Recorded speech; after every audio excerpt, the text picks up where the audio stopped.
તો એક મહત્વના સમાચાર, જ્યાં રાજકોટમાં ક્ષત્રિય આંદોલનને લઈને ભાજપનું ડેમેજ કંટ્રોલ. જામનગર અને રાજકોટમાં ક્ષત્રિય આગેવાનો સાથે મંત્રણાની શરૂઆત. હર્ષ સંઘવી અને સંગઠન મહામંત્રી રત્નાકરે આગેવાનો સાથે મુલાકાત કરી. આંદોલનની સ્થિતિ અને અસર અંગે બેઠકમાં ચર્ચા કરવામાં આવી. ભાજપ સાથે જોડાયેલા ક્ષત્રિય નેતાઓ સાથે પણ મુલાકાત કરવામાં આવી. સંવાદદાતા મોહિત ભટ્ટ જોડાઈ ગયા છે. મોહિત, વધુ વિગતો. હાર્દિક, જે રીતે સૌરાષ્ટ્ર અને ગુજરાતમાં ક્ષત્રિય આંદોલન છે તે ચાલી રહ્યું છે ને, હવે જે સંકલન સમિતિ છે તેમના દ્વારા આજે રાજ્યભરમાં ભાજપનો વિરોધ કરવાની એક જાહેરાત છે તે કરવામાં આવી છે, જેને લઈને ભાજપ છે તેમના દ્વારા સતત ડેમેજ કંટ્રોલના પ્રયાસ છે તે કરવામાં આવી રહ્યા છે.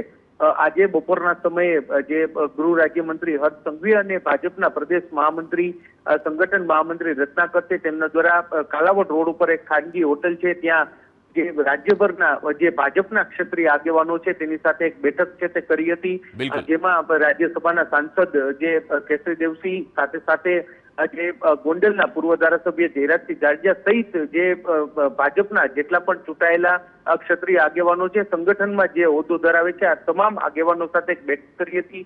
ક્ષત્રિય આંદોલનની કયા પ્રકારની અસર રહેશે અને કઈ રીતે આગેવાનોને બિલકુલ મોહિત, સમગ્ર માહિતી બદલ આભાર. તો હાલ જે સમાચાર આવી રહ્યા છે તેમાં ભાજપે ડેમેજ કંટ્રોલની શરૂઆત કરી છે. ક્ષત્રિય આંદોલનમાં બેઠકનું આયોજન.